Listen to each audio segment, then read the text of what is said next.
ایک وہ ہے جن کا میں نے اظہار کر دیا، اکثر احادیث حضرت ابو ہریرہ سے ثابت بھی ہیں، یعنی راوی بھی ہیں۔ علم کا وہ برتن ہے ایک، وہ میں نے دے دیا، اور ایک علم کا ایسا برتن ہے اگر میں اس کا اظہار کر دوں، ایک روایت تو یہ ہے کہ لوگ تلوار کھینچ کے میرا سر جدا کر دیں، ایک روایت یہ ہے کہ گدی سے میری زبان کھینچ لیں۔ میں نے وہ علم کا برتن چھپا کے رکھا۔ ان کا خط تھا کہ اتنا سوالا انہوں نے اللہ سے رزق روحانی کا دسترخوان منوا لیا تھا کہ اللہ یہ دسترخوان تیرے خزانے میں کمی نہیں ہے، یہ دسترخوان مجھے عطا فرما۔ رزق روحانی کا دسترخوان اللہ نے منوا لیا تھا، اللہ سے منوا لیا تھا، اللہ سے منوا لیا تھا۔ آپ اس آیت کے ذریعے اللہم ربنا، میں نے ایک عرض کیا تھا جن دعاؤں سے پہلے ربنا اور اللہم آئے، جن دعاؤں سے پہلے ربنا اور اللہم آئے، ان دعاؤں کی قبولیت، محبوبیت، مقبولیت، تاثیر، کمال بہت اور دعاؤں سے بہت زیادہ آگے ہے۔ اس دعا میں اللہم آئے ربنا انزل علینا مائدۃ من السماء تکون لنا عیدا، مولا دسترخوان بھیج آسمان سے، مولا دسترخوان بھیج آسمان سے، دسترخوان بھیج آسمان سے، اور ایسا دسترخوان آسمان سے بھیج جو تیری شان کے مطابق ہو، پھر آپ کی نسلوں میں رزق، دولت اور صحت، برکت، اور پھر کمال سوچ نہیں سکتے کہ علم کے خزانے، روحانیت کے خزانے، ذکر، تسبیح، سجدے، عبادات۔ اچھا، ہمارے ہاں عبادات میں ایک وہ عبادات ہیں جو ہم کرتے ہیں اور یہ بالکل ٹھیک ہے، نفل، اشراق، چاشت، اوابین، تلاوت، تسبیحات۔ ایک لمحہ بندے پہ ایسا آتا ہے اس کی ظاہری عبادات مخفی ہو جاتی ہیں، اور یہ ہر کسی پہ نہیں آتا۔ امام مالک پہ آیا تھا کہ وہ پھر گھر میں بند ہو کے رہ گئے تھے، گھر میں بند ہو کے رہ گئے تھے، پھر جنازہ وہیں سے نکلا تھا، وہ کتنے سال گھر سے باہر نہیں نکلے۔ اس آیت کے ذریعے اللہ سے منوائے، اور ایک دھماکہ ہوا، ساری کائنات ہل گئی، اور ایک دروازہ کھولا، اور رب نے اس دروازے میں سے ایک چیز نازل کی جو نہ کبھی تورات میں آئی، نہ انجیل میں آئی، نہ زبور میں آئی، نہ صحیفوں میں آئی، نہ کسی نبی پہ آئی، نہ کسی رسول پہ آئی، نہ کسی پیغمبر پہ آئی، اور وہ ایک چیز صرف میرے کملی والے کو ملی ہے، اور وہ صرف ایک چیز ملی ہے، صرف وہ جو میرے کملی والے کو ملی ہے، میرے حضور کو ملی ہے، وہ کسی کتاب میں، کسی صحیفے میں اس سے پہلے کبھی نہیں آئی تھی اور اس کے بعد کبھی نہیں آئے گی، اور وہ چیز ہے بسم اللہ الرحمن الرحیم۔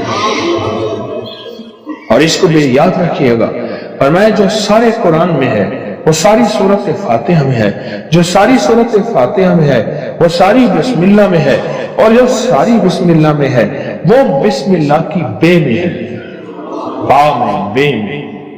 اور ایک بات اور کہ اللہ الرحمن الرحیم، جو بندہ بسم اللہ پڑھتا ہے یا بسم اللہ کو لکھ کے اپنے پاس رکھتا ہے، اس میں میرے رب کے 3 نام ہیں، ایک ہے اللہ، اور ایک ہے رحمان، اور ایک ہے رحیم۔ میرا اللہ تو دنیا آخرت کی ساری کفایت کرنے والا، ولایت، کفایت، راحت، رحمت، عزت، عظمت، برکت، وقار، شان و شوکت، وہ تو اللہ اللہ اللہ اللہ اللہ اللہ۔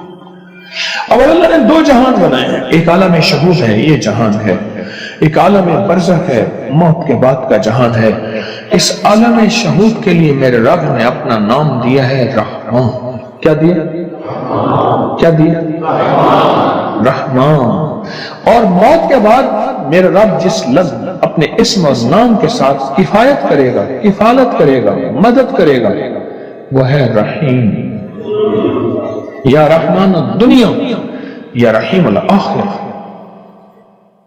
فرمایا اگر نام رحمان نہ ہوتا، غور سے سنیے گا، کملی والے کے دیوانے اور عاشق بیٹھے ہیں آپ، اگر فرمایا رب رحمان نہ ہوتا، نام رحمان نہ ہوتا، اللہ اپنے دشمن کو ایک لقمہ کیا، ایک قطرہ کیا، ایک پانی کیا، ایک سانس نہ دیتا۔ اپنے نہ ماننے والوں کو اگر رحمان نہ ہوتا، اس نام رحمان کی وجہ سے رب کا دشمن بھی پل رہا ہے، رب کا دوست بھی پل رہا ہے، اپنے بھی پل رہے ہیں، پرائے بھی پل رہے ہیں، غیر بھی پل رہے ہیں، سب پل رہے ہیں۔ کہتا ہے فرشتوں دے دو رزق کے دروازے، اچھا کوئی بات نہیں اور دے دو، میں انتظار میں ہوں اس کی توبہ، اس کے رجوع کا، کبھی تو مجھے سن لے گا، کبھی تو مجھے مان لے گا، کبھی تو میرے نیکوں اور اولیاء اور صلحاء کی محفل میں چلا جا کے توبہ کے دروازے کھلے ہیں، توبہ کر لے گا تو آنسو بہا لے گا۔ یہ صفت رحمان ہے، یہ صفت رحمان ہے۔ حضرت سلطان باہو رحمت اللہ علیہ دلی سے مرشد نے بھیجا، تربیت کر کر کے، کبھی سختیاں، کبھی نرمیاں، کبھی سمجھانا، کبھی پیار، کبھی محبت، یہ مرشد کی تربیت کا حصہ ہوتا ہے۔ اور وہ ہر مرشد چیک کرتا ہے، دیکھتا ہے کہ تربیت کے ہر مرحلے میں ثابت قدم ہے، بس فرمایا ٹھیک ہے اب جاؤ، اور راستے میں نا کسی سے بحث، مناظرہ، مجادلہ، مباحثہ، ڈسکس، الجھنا نہ کرنا۔ بھٹنڈا کے قریب آئے، بھٹنڈا شہر ہے انڈیا کا، بھٹنڈا، وہاں کے قریب آئے تو ایک جوگی بیٹھا تھا، اور اس جوگی کی نگاہ توجہ اس نے مجاہدے کر کر کے ایسی پائی، ایسے دیکھا نا سمجھ گیا کسی اللہ کے ولی کا بندہ ہے، اور اللہ کے ولی نے اس کو رنگ دیا ہے، اور اس نے اللہ کے ولی کی محفل میں ناگواریاں، سختیاں، نرمیاں سب کو برداشت کر کے کندن بن کے جا رہا، یہ تو ہزاروں کو تڑپا دے گا، لاکھوں کو تڑپا دے گا، لہذا اس سے یہ نسبت چھین۔ کیوں؟ جب دولت آتی ہے بندہ پھر اس وقت اس کا چین لٹتا ہے، جب تک دولت نہیں ہوتی فٹ پاتھ پہ بھی سو جائے تو لوگوں کو پتا ہے فٹ پاتھ پہ سویا ہوا ہے، کچھ ہے نہیں تو سویا ہوا، اگر کچھ ہوتا یہ کہاں سوتا؟ اس نے توجہ ڈالی، انہوں نے اپنے دل میں کیفیت محسوس کی، اور محسوس کیا کہ میرے دل کے اندر کا جو نور ہے نا اس میں تلاطم اور ہلچل مچی ہے، نور اور ہلچل مچی۔ اس میں انہوں نے کیا کیا؟ اس میں ذات کا تصور کیا اور اپنے ارد گرد صفت رحمان کا حساب کیا۔ غور سے سمجھیں، بچاؤ کا آج میں آپ کو ایک عمل بھی دے رہا ہوں، بڑا طاقتور عمل ہے، اور یہ حضرت سلطان باہو رحمت اللہ علیہ۔ اور سلطان باہو کیوں؟